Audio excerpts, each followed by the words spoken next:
Brother Steve Ulmer will now discuss a fourth dangerous heart condition, in want of heart.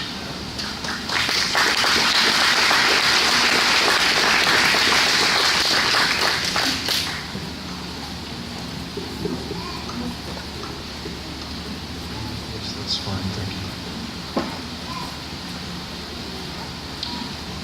you. Imagine living without a heart.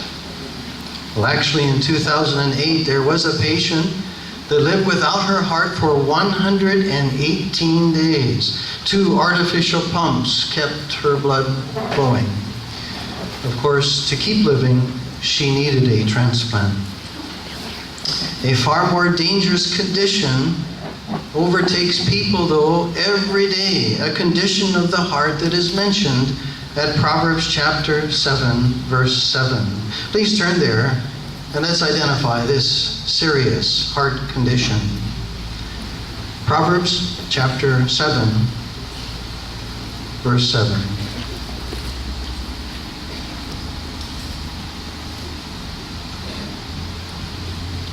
That I might peer upon the inexperienced ones, I was interested in discerning among the sons of men a young man in want of heart. In want of heart. That expression is referred to nearly 20 times in the Bible. Now, just how serious a condition is it? Just turn a page over to chapter 10 and verse 21. The very lips of the righteous one keep pasturing many, but for want of heart the foolish themselves keep dying. Yes, this condition can be deadly. But just what does it mean, in want of heart? Well, just turn a couple other pages over to chapter 15 and let's consider a contrast or an opposite. Chapter 15, verse 21.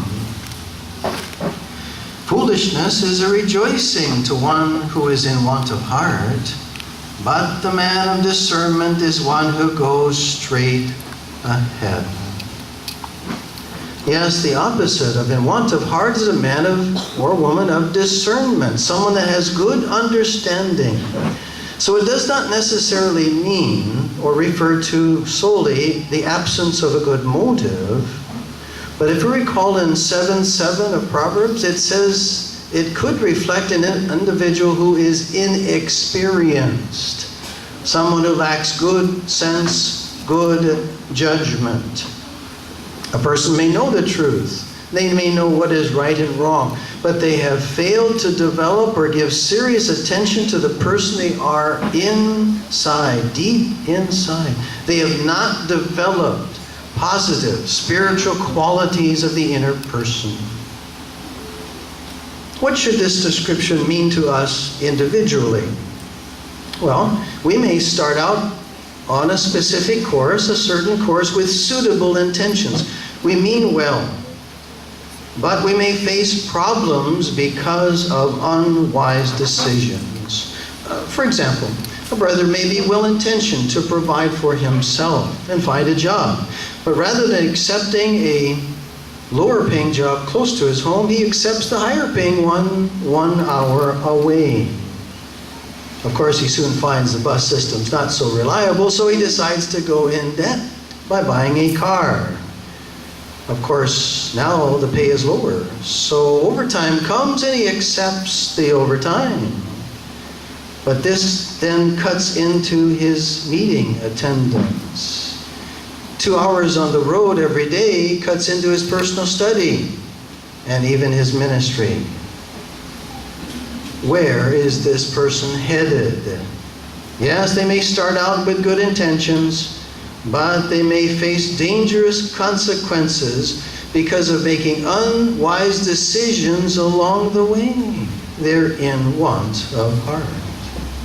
However, with the help of God's Word, the Bible, we can carefully consider what will be the results of my thinking, of my decisions.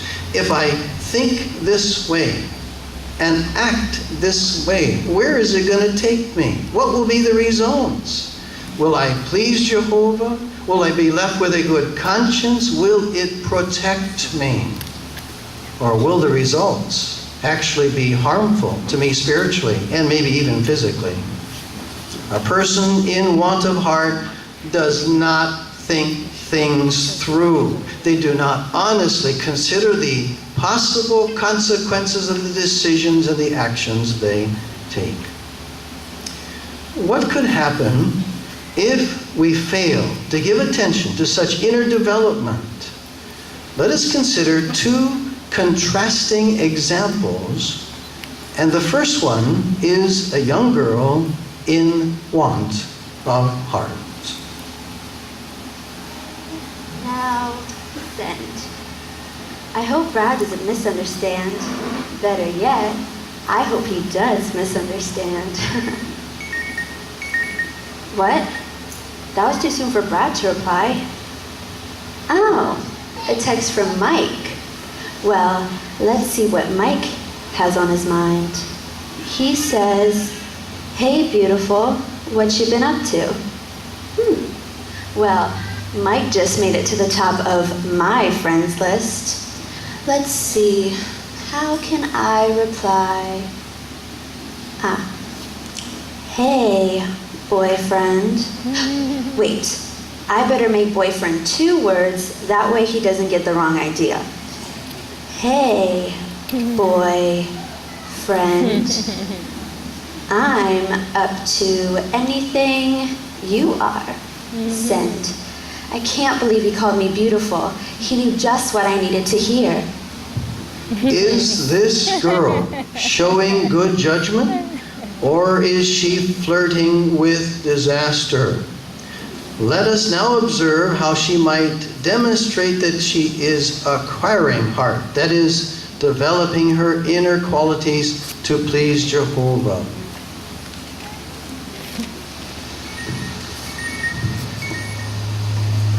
I wonder who that could be.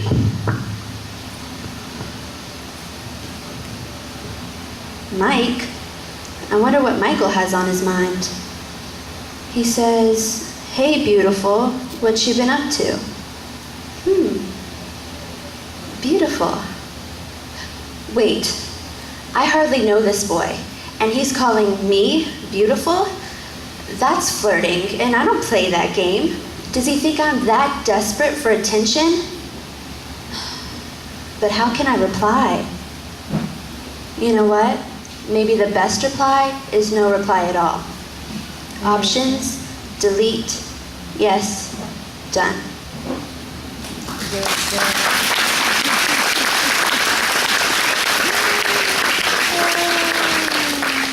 At Proverbs 23:15, Jehovah says, if our heart becomes wise, his heart will rejoice. Yes, Jehovah's heart fills with joy when he sees his people, young in years, or young in the truth, or some of us older ones too, make wise decisions. He that is acquiring heart is loving his own soul, Proverbs 19:8 says. So how can we acquire heart? We need to give serious attention to what we are deep inside by meditating on the knowledge of God and his ways. When Jehovah's thinking becomes our thinking, we will think clearly and act wisely. Acquiring heart will help us to mold our desires and our affections, our emotions, and our goals to harmonize with what is God's will. When pleasing Jehovah becomes the focal point of the decisions that we make, that will be evidence we are acquiring heart. Well, in this symposium, we've been helped to consider and examine 4 dangerous heart conditions: cunning of heart, double-hearted, half-hearted, and in want of heart. Is there any of these conditions, is a hint of any of these in you? Do not ignore the symptoms. We must work hard to detect and correct such symptoms. Now we know when when we're checking our literal heart health, to maintain that, we have to check our pulse, our pressure, we have to make adjustments in our diet, in our exercise. We need rest, we need the right medicine at the right time and the right amount.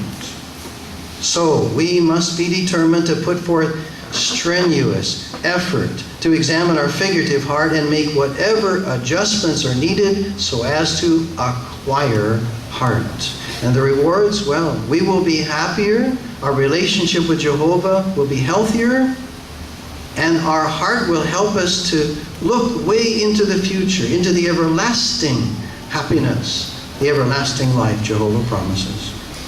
May we say with the psalmist at Psalm 119, 112, I have inclined my heart to do your regulations, to time indefinite, down to the last.